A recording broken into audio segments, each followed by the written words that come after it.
Over hype ఎప్పుడైనా ఏ మూవీకి ఏదైనా వచ్చింది అంటే, ఖచ్చితంగా ఆ మూవీలో ఆ ప్రేక్షకుల దగ్గర నుంచి నిరాశ ఎదురవుతుంటుంది. ఇప్పుడు 'పుష్ప 2' కూడా ఏంటంటే హైప్ బీభత్సంగా అంటే ఆకాశానికి ఎత్తినట్టే ఉంది. అవును. ఆ హైప్ ప్రేక్షకుల అంచనాలను రీచ్ అవ్వకపోతే పరిస్థితి ఎలా ఉంటుందంటారు?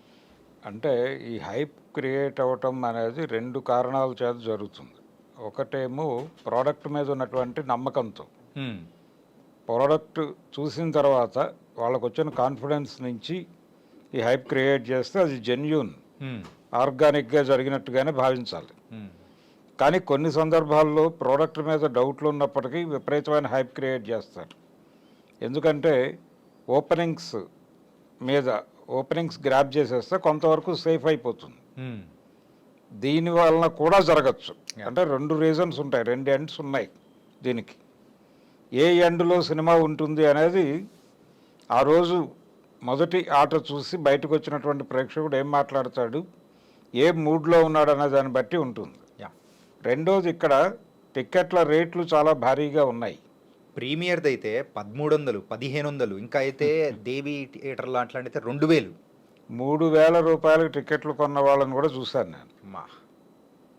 3000కి సింగిల్ స్క్రీన్స్‌లో నైట్ 9:00 షోకి యాహ్! కొనుక్కున్న వాళ్ళు ఉన్నారు. హ్మ్. ఇంకా పూర్తిగా పర్మిషన్లు రాలా. హ్మ్. 9కి కావచ్చు, 1:00కి కావచ్చు అనే స్పెక్యులేషన్ మీద 3000 డబ్బులు ఇచ్చేసుకున్న వాళ్ళు హ్మ్. ఉన్నారు. సో, అక్కడి నుంచి రూ. 1000 వరకు నడుస్తోంది అది. 1000 నుంచి 3000 వరకు నడుస్తోంది ఆ మార్కెట్. హ్మ్. పోతే మామూలు స్క్రీన్స్‌లో అంటే సింగిల్ స్క్రీన్‌లో కూడా గతంలో 170కి అమ్మారు టికెట్లు. హ్మ్. ఇప్పుడు దాన్ని 350 దాకా తీసుకొచ్చారు.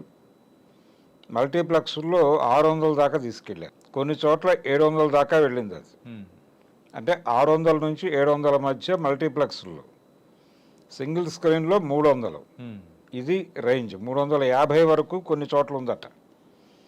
ఈ రేంజ్‌లో సినిమాలకి డబ్బులు వసూలు చేస్తున్నారు. ఈ సినిమాకి టిక్కెట్ల రేట్లు పెంచుకునే అవకాశం మొట్టమొదటగా ప్రభుత్వాల దగ్గరికి వెళ్ళి ఇలా మాకొక జీవో కావాలి, మేము టికెట్ల రేటు పెంచుకుంటాం ఈ సినిమాకి అని ఆలోచన చేసిన వాడు శ్యాంప్రసాద్ రెడ్డి. హ్మ్.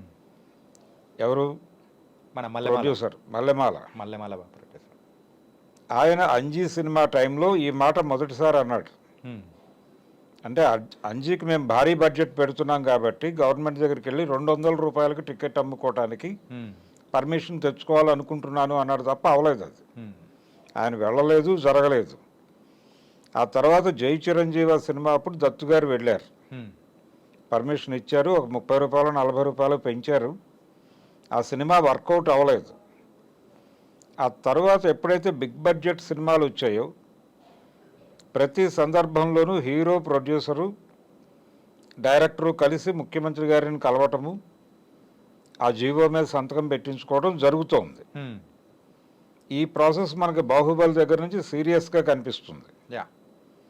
ఇలా ప్రతి పెద్ద ప్రాజెక్టు రాష్ట్రం విడిపోయిన తర్వాత ఇరు రాష్ట్రాల ముఖ్యమంత్రుల్ని కలవటం, హ్మ్. టిక్కెట్ల రేట్లు పెంపు గురించి మాట్లాడుకోవడం జరుగుతోంది. హ్మ్. ఇప్పుడు 'పుష్పకి' సంబంధించి కొంచెం ఎక్కువే పెంచారు. గతంలో ఎన్నడూ లేని రేంజ్‌కి వెళ్ళారు. యాహ్! ఇక్కడ ఒక మాట వస్తోంది బయట నుంచి. అంటే దీని మీద క్రిటిసిజం ఉంది. బాయ్‌కాట్ పుష్ప అనేటువంటి ఒక క్యాంపెయిన్ నడుస్తోంది. అవును. ట్విట్టర్‌లో అదైతే కొంచెం ట్రెండ్ అవుతోంది. ట్రెండ్ అవుతుంది. కారణం ఏంటంటే రేట్లు పెంచి అమ్ముకోవడం ఏమిటి? హ్మ్. అంటే అధికారికంగా బ్లాక్ అమ్ముతున్నారు మీరు. ప్రభుత్వాలు జీవోలు ఇచ్చి మరీ బ్లాక్ అమ్మిస్తున్నాయి అంటున్నారు. హ్మ్. అంటే గతంలో బ్లాక్ మార్కెటింగ్ ఉండేది. బ్లాక్ టికెట్లు అమ్మేవాళ్ళు థియేటర్ల దగ్గర. హ్మ్. అవి బీభత్సమైన రేట్లకు అమ్మిన సందర్భాలు ఉన్నాయి. అంటే 'చాణక్య చంద్రగుప్త' అనే సినిమా ఉంది. ఎన్టీఆర్ బ్యానర్‌లో వచ్చిన సినిమా అది. హ్మ్. ఆ సినిమాకి 77లో వచ్చింది అది. అప్పటికి నాగేశ్వరరావు గారు, రామారావు గారు కలిసి నటించడం మానేసి చాలా రోజులైంది. హ్మ్. గ్యాప్ తర్వాత ఆ సినిమా చేశారు. హ్మ్. ఆ సినిమా టైంకి బాల్కనీ టికెట్ రూ. 2.30. ఆ రూ. 2.30 టికెట్‌ని చాలా సెంటర్‌లో రూ. 150కి అమ్మారు. రూ. 150. హ్మ్. ఆ రోజున. రూ. 2 ఎక్కడ సార్? అది రూ. 150. బ్లాక్ అమ్మారు, కొనుక్కున్నారు జనాలు. అంటే అభిమానుల మధ్య యుద్ధం, ఎవరు ఎలా చేశారో చూడాలనేటువంటి క్యూరియాసిటీ, మ్మ్. తక్కువ థియేటర్లు, దీంతో జనాలు ఎగబడ్డారు, మ్మ్. దాన్ని సొమ్ము చేసుకున్నారు. అదే జరుగుతుంది ఎప్పుడైనా. ఇప్పుడు ఈ క్రేజ్ని క్యాష్ చేసుకోవటం అనేది చూస్తున్నాం మనం. మ్మ్. అయితే అప్పుడు బ్లాక్ మార్కెట్ విడిగా నడిచింది, కొంతమంది టికెట్లు అమ్మేవాళ్ళు థియేటర్ల దగ్గర. మ్మ్. ఇప్పుడు అధికారికంగానే జీవోలు ఇచ్చి బ్లాక్ మార్కెటింగ్ జరుగుతోంది అనేది ఒక విమర్శ ఉంది. మ్మ్. అయితే మనం మార్కెట్ ఎకానమీలో ఉన్నాం. గతంలో ఒకసారి టికెట్ల రేట్ల పెంపు విషయంలో ఆంధ్రప్రదేశ్ ప్రభుత్వం, మ్మ్. అప్పటి ప్రభుత్వం టికెట్ల రేట్లు పెంచుకోవటానికి వ్యతిరేకంగా స్పందించినప్పుడు మ్మ్. పవన్ కళ్యాణ్ గారు ఒక ప్రీ రిలీజ్ ఈవెంట్లో మాట్లాడుతూ టికెట్ల రేట్లు పెంచుకోవటానికి ఎందుకు అనుమతి ఇవ్వరు, మ్మ్. డిమాండ్ అండ్ సప్లై అనే సిద్ధాంతం ప్రకారం టిక్కెట్ల రేట్లు పెంచుకోవడానికి మాకు అవకాశం కల్పించాలి అని మాట్లాడారు ఆయన. మ్మ్. ఇప్పటికీ ఆ వీడియో అవైలబుల్గానే ఉంది యూట్యూబ్లో. కాబట్టి అదే సిద్ధాంతం ప్రకారం ఇప్పుడు టిక్కెట్ల రేట్లు పెంచుకోవడానికి మేము అనుమతించామంటారు యా. ప్రభుత్వాలు. అంటే ఇంతమంది అభిమానులు, అంటే మార్నింగ్ షోకి కానీ ఈ ప్రీమియర్స్కి కానీ ఎవరు వెళ్తారు? అంతంత టిక్కెట్లు, ఆ రేట్లు పెట్టి టిక్కెట్లు ఎవరు కొంటారు? అభిమానులే. అభిమానులే కొంటారు. మెయిన్గా ఫ్యాన్స్. ఈ అభిమానుల్ని కోసుకు తినేస్తున్నారా హీరోలు అనే ఒక ప్రశ్న కూడా రైజ్ అవుతోంది. యా. అంటే ఈ టిక్కెట్ల రేట్లు ఈ రేంజ్లో డబ్బులు పెట్టడానికి వాళ్ళు ఏం చేయడానికన్నా సిద్ధపడిపోయే పరిస్థితి మ్మ్. ఈ మానియాలో. సో ఈ టిక్కెట్ల రేట్లు పెంపు మీద ఒక గొడవ జరుగుతోంది పుష్పకి సంబంధించి. ఈ టిక్కెట్ల రేట్లు ఈ లెవెల్లో బుక్ అవడానికి కారణం దాని మీద క్రియేట్ చేసినటువంటి మానియా. అంటే ఇది మీరు అన్నట్టు సెల్ఫ్గా క్రియేట్ అయిన హైప్ కాదనుకోవచ్చా? క్రియేట్ చేశారు కదా, దాని మీద ఒక ప్రోగ్రామ్ జరిగింది, కోట్ల రూపాయలు ఖర్చు అయినాయి దానికి. మ్మ్. ఏది ఊరికనే జరగదు. ఓకే. మీకు పాట్నా ఈవెంట్ ఒక ఫీవర్ క్రియేట్ చేయగలిగింది కదా. యా. ఆ ఫీవర్ క్రియేట్ చేయడానికి ఎంత ఖర్చు పెట్టి ఉంటారు వాళ్ళు, ఎంత కష్టపడి ఉంటారు. అలాగే ప్రతి ఈవెంటు వాళ్ళు డిజైన్ చేస్తున్న పద్ధతి, మ్మ్. అలాగే ఏం మాట్లాడాలి, ఏ టైంలో ఏది బయటకు వదలాలి, ఇదంతా ఒక వ్యూహం ప్రకారం ఆ సినిమాని జనాల్లోకి పంపు చేశారు. మ్మ్.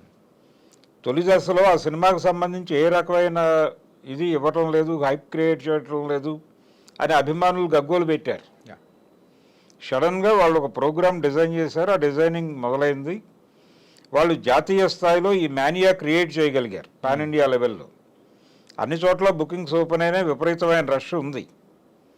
జనాలు రేట్ల గురించి ఏమీ బాధర్ అవ్వటం లేదు, మ్మ్.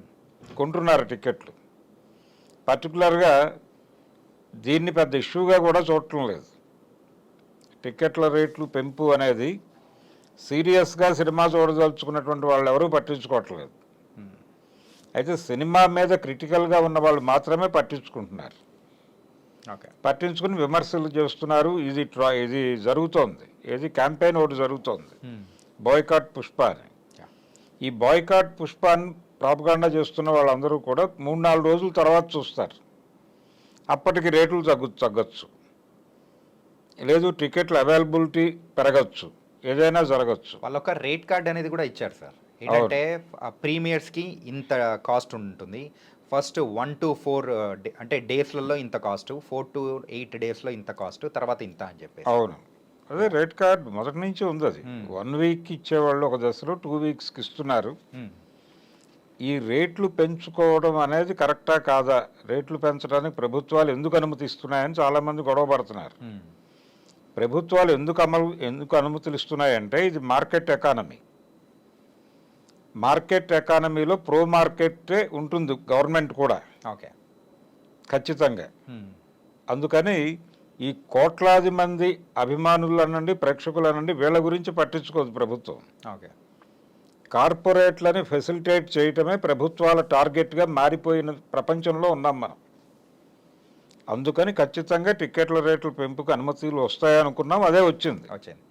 సార్ ఇలాంటి సందర్భాల్లో అంత కాస్ట్ పెట్టి టికెట్ కొన్న తర్వాత థియేటర్లోకి వెళ్ళి ఏదన్నా పాయింట్ వాళ్ళకు అంచనాలకు మీట్ అవ్వకపోతే బయటికి వచ్చి మాట్లాడే సందర్భాలు ఎలా ఉంటాయో మనం చూస్తూ ఉన్నాం. అంటే అన్నీ బాగున్నా కానీ ఏదో ఒక పాయింట్ తగ్గిందని చెప్పేసి వచ్చి మాట్లాడే వాళ్ళు కూడా ఉంటారు కదా. రియాక్షన్ వైలెంట్ గా ఉంటుంది. చాలా ఉంటది. ఏంటంటే అంత డబ్బులు ఖర్చు పెట్టి పోయాం కానీ మాకు ఆ ఎంటర్టైన్మెంట్ ఇవ్వలేదు అని. ఇప్పుడు ఆ లెవెల్లో టికెట్ కొనాలంటే ఎక్స్పెక్టేషన్స్ ఏ లెవెల్లో పెంచాలి, అది పెంచేశారు. ఓకే. ఇంత ఎక్స్పెక్టేషన్స్తో థియేటర్లోకి వెళ్ళిన ప్రేక్షకుడిని సాటిస్ఫై చేయాలంటే సినిమా ఏ లెవెల్లో ఉండాలి, యా, దానికి ఏమాత్రం తగ్గినా ఖచ్చితంగా గొడవ అవుతుంది. గొడవ అంటే బయటకు వచ్చి మాట్లాడేటప్పుడు భాషలో తేడా వస్తుంది. యా. రెండవది, ఇప్పుడు ప్రతి ఒక్క ప్రేక్షకుడు రివ్యూలు రాయక్కర్లేదు ఎవరు. ప్రతి ఒక్క ప్రేక్షకుడు ఏదో ఒక సోషల్ మీడియా ప్లాట్ఫామ్లో మెంబర్ అయి ఉన్నాడు. సినిమా తనకు ఇబ్బంది కలిగించిన మరుక్షణం ఫోన్ తీసి నేను ఇంత నష్టపోయాను అని ఒక వాక్యం కొట్టేసి దానిలో అలా అంటాడు. అతని వేలు బయ్యర్ ఫేట్ని డిసైడ్ చేస్తుంది. అది ఇమ్మీడియట్గా జనంలోకి వెళ్ళిపోతుంది. వెళ్ళిపోయిన మరుక్షణం బాక్స్ ఆఫీస్ దగ్గర దాని రిజల్ట్ కనిపిస్తుంది. ఈ అతి అంచనాల వలన దెబ్బతిన్నటువంటి సినిమాలు కూడా ఉన్నాయి.